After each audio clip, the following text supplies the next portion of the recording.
ಮಾನ್ಯ ತಹಸೀಲ್ದಾರ್ ಕಚೇರಿಯಲ್ಲಿ ಸೇರಿರುವ ಕಾರಣ ನಮ್ಮ ರಸಗೊಬ್ಬರ ಬೇಡಿಕೆಗಳನ್ನ ಈಡೇರಿಸಿರೋದು. ಒಂದನೇ ಬೇಡಿಕೆ ನಮ್ಮದು ಟ್ರಾನ್ಸ್ಪೋರ್ಟೇಷನ್, ಆಮೇಲೆ ಎರಡನೇದು ಲಿಂಕ್, ಮೂರನೇದು ನಮ್ಮ ಎಫ್ಐನ ಸರಿಯಾದಂಥ ನಿಗದಿತ ಸಮಯಕ್ಕೆ ಸರಿ ಮಾಡಿಕೊಡ್ತಾ ಇಲ್ಲ. ಈ ಮೂರು ಬೇಡಿಕೆಗಳನ್ನು ಸದ್ಯಕ್ಕೆ ನಾವು ಇಲ್ಲಿ ನಮ್ಮ ಮಾನ್ಯ ತಹಸೀಲ್ದಾರ್ ಮುಂದೆ ಬೇಡಿಕೆನ ಇಡ್ತಾ ಇದ್ದೀವಿ. ಆಮೇಲೆ ರಸಗೊಬ್ಬರ ಮಾರ್ಜಿನ್ ಭಾಳ ಕಡಿಮೆ ಇರೋದ್ರಿಂದ ಇವತ್ತಿನ ಒಂದು ಕಾಲದಲ್ಲಿ ವೆಚ್ಚವನ್ನು ಸರಿದೂಗಿಸಲು ನಮಗೆ ಹೆಚ್ಚಿನ ಮಾರ್ಜಿನ್ ಅನ್ನು ಕೊಡಬೇಕು, 8% ಮಾರ್ಜಿನ್ ಕೊಡಬೇಕಂತ ಒಂದು ತೀರ್ಮಾನ ಮಾಡ್ಕೊಂಡು ನಾವೆಲ್ಲ ಹೋರಾಟ ಮಾಡ್ತಾ ಇದ್ದೀವಿ. ಈ ಮಾರ್ಜಿನಲ್ಲಿ ಏನೇ ಬಿಸ್ನೆಸ್ ಮಾಡಿದ್ರೆ ನಮಗೆ ಲಾಸ್ ಆಗ್ತದೆ. ಬಿಸ್ನೆಸ್ ಇಂಟ್ರೆಸ್ಟ್ ಕೂಡ ಪೇಮೆಂಟ್ ಮಾಡೋಕ್ಕಾಗ್ತಲ್ಲ ಬ್ಯಾಂಕ್ಗಳಿಗೆ. ಹೀಗಾಗಿ ಆ ಕಾರಣ ಬೇಡಿಕೆಯನ್ನು ಇದು ಒತ್ತಾಯ ಮಾಡೋ ಪೂರ್ವಕವಾಗಿ ನಾವು ಮಾನ್ಯ ತಹಸೀಲ್ದಾರ್ ಇವರಿಗೆ ಮನವಿ ಸಲ್ಲಿಸಿದ್ದೀವಿ. ಈ ಪ್ರಕಾರವಾಗಿ ಎಲ್ಲ ತಾಲೂಕು ಕೇಂದ್ರಗಳಲ್ಲಿ ಮತ್ತು ಜಿಲ್ಲಾ ಕೇಂದ್ರಗಳಲ್ಲಿ ನಮ್ಮ ವ್ಯಾಪಾರಸ್ಥ ಮಿತ್ರರು ಇವತ್ತು ಈ ಥರ ಪ್ರತಿಭಟನೆ ಮಾಡ್ತಾ ಇದ್ದಾರೆ. ಈ ಬಂದ್ ಕೂಡ ನಮ್ಮ ರಾಜ್ಯಕ್ಕೆಲ್ಲ ಇಡೀ ದೇಶದ ಈ ಬಂದ್ ಆಚರಣೆ ಮಾಡ್ತಾ ಇದ್ದಾರೆ. ಇನ್ನು ಮುಂದಿನ ದಿನಗಳಲ್ಲಿ ನಮ್ಮ ರಾಜ್ಯದ ಸಂಘ ನಮಗೇನು ನಿರ್ಧಾರ ಹೇಳ್ತೇವೆ ಆ ಪ್ರಕಾರ ಮುಂದುತ್ತೇವೆ. ಈಗಲೂ ಬಂದು ಇವತ್ತಿನ ಒಂದು ದಿನಕ್ಕೆ ಮಾತ್ರ ಸಾಂಕೇತಿಕ ಮಾಡ್ತಾ ಇದ್ದೀವಿ. ಮುಂದಿನ ದಿನಗಳಲ್ಲಿ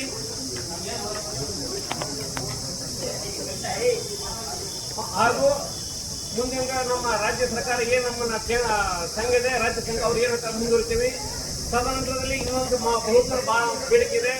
ನಮ್ಮನ್ನು ಸರ್ಕಾರಗಳು, ಕೇಂದ್ರ ಸರ್ಕಾರ ಮತ್ತು ರಾಜ್ಯ ಸರ್ಕಾರಗಳು ನಮ್ಮನ್ನು ಹೊರತುಪಡಿಸಿ ಕೇಸನ್ನ ಏನಾದರೂ ಸಬ್ ಸ್ಟ್ಯಾಂಡರ್ಡ್ ಬಂದಲ್ಲಿ ನಮ್ಮನ್ನ ನೇರವಾಗಿ ಹೊಣೆಗಾರ ಮಾಡ್ತಾ ಇದ್ರೆ ಡೀಲರ್ಗಳನ್ನ ಅದನ್ನು ತಪ್ಪಿಸ್ಬೇಕು. ಇದ್ರಾಗ ಯಾರು ತಯಾರಕರಾದ್ರೆ ಅವರು ಇದ್ರ ಹೊಣೆಗಾರರು, ಪೂರ್ಣ ಪ್ರಮಾಣದ ಹೊಣೆಗಾರರು ಅವರೇ. ಅವ್ರು ತಯಾರು ಮಾಡಿ ನಾವು ಆ ಮಾರಾಟ ಮಾಡಿದ್ರೆ ನಾವು ಸಾಕ್ಷಿಯಾಗಿರ್ತೇವೆ ಅನ್ನೋದನ್ನ ನಾವು ಮನೆಗಂಡು ಈ ಒಂದು ಹೋರಾಟ ಮಾಡ್ತಾ ಇದ್ದೀವಿ. ಈ ಹೋರಾಟಕ್ಕೆ ಮುಂದೆ ಜಯ ಸಿಗುತ್ತೆ ಎಂಬ ಭರವಸೆ ನಮ್ಮೆಲ್ಲರೂ ಮೂಡರ ಕಾರಣದಿಂದ ಪ್ರತಿಭಟನೆಯಾಗಿ ಸಾಂಕೇತಿಕವಾಗಿ ಮೌನವಾಗಿ ಬಂದನ್ನು ಆಚರಣೆ ಮಾಡ್ತಾ ಇದ್ದೇವೆ. ನಾವು 2026ರಂದು ಈ ಒಂದು ನಮ್ಮ ರಸಗೊಬ್ಬರ ಮಾರಾಟಗಾರರ ಅದು ಏನು ಅಂದ್ರೆ ಆಲ್ ಸ್ಟೇಟ್ ನಮ್ಮ ಕರ್ನಾಟಕ ರಾಜ್ಯಾದ್ಯಂತ ಇವತ್ತು ಏನು ಮುಷ್ಕರವನ್ನ ದೇಶಾದ್ಯಂತ ಏನು ಈ ಹೋರಾಟ ಇದೆ. ಈ ಒಂದು ಮುಷ್ಕರಕ್ಕೆ FID ಅಲ್ಲ, ಈ ಒಂದು ಹೋರಾಟಕ್ಕೆ ನಮ್ಮ ರಸಗೊಬ್ಬರ ಮಾರಾಟಗಾರರ ಸಂಘದ ವತಿಯಿಂದ ಈ ಒಂದು ದಿನದಲ್ಲಿ ಎಲ್ಲರನ್ನೂ ಒಗ್ಗೂಡಿಸಿ ಆಗ್ತಕ್ಕಂಥ ತಂತ್ರಾಂಶಗಳಲ್ಲಿ ಒಂದು ಸಹಕಾರ ನೀಡಬೇಕಂತೇಳಿ ಕಂಪನಿಯವರು ಏನು ನಮಗೆ ರಸಗೊಬ್ಬರವನ್ನು ಪೂರೈಕೆ ಮಾಡ್ತಾ ಇದ್ದಾರೆ, ಆ ಒಂದು ರಸಗೊಬ್ಬರಕ್ಕೆ ಹೆಚ್ಚಿನ ರೀತಿಯಾದಂತಹ ಒಂದು ವೆಚ್ಚವನ್ನ ಕಂಪನಿಗಳೇ ಭರಿಸಬೇಕಂತೇಳಿ ಒಂದು ಮೊದಲನೇ ಬೇಡಿಕೆ ಇದೆ.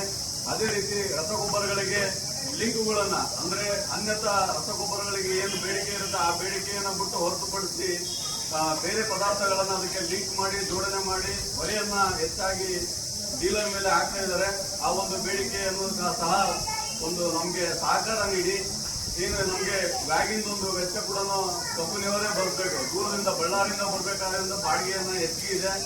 ಆ ಒಂದು ಅತಿ ಶೀಘ್ರದಲ್ಲಿ ಈ ಕೊಟ್ಟೂರು ರೇಕ್ ಪಾಯಿಂಟಿಗೆ ಈ ಒಂದು ವ್ಯವಸ್ಥೆಯನ್ನ ಮಾನ್ಯ ತಾಲೂಕು ದಂಡಾಧಿಕಾರಿಗಳು ಹಾಗೂ ಜಿಲ್ಲಾಧಿಕಾರಿಗಳು ಈ ಒಂದು ಗಮನಕ್ಕೆ ಹೋಗ್ಬಿಟ್ಟು ಈ ಒಂದು ನಮ್ಮ ಸಮಸ್ಯೆಗಳನ್ನ ಪರಿಹರಿಸಬೇಕಂತೇಳಿ ಈ ಒಂದು ದಿನ ಮನವಿ ಮಾಡ್ಕೊಳ್ತಾ ಇದ್ದೇವೆ.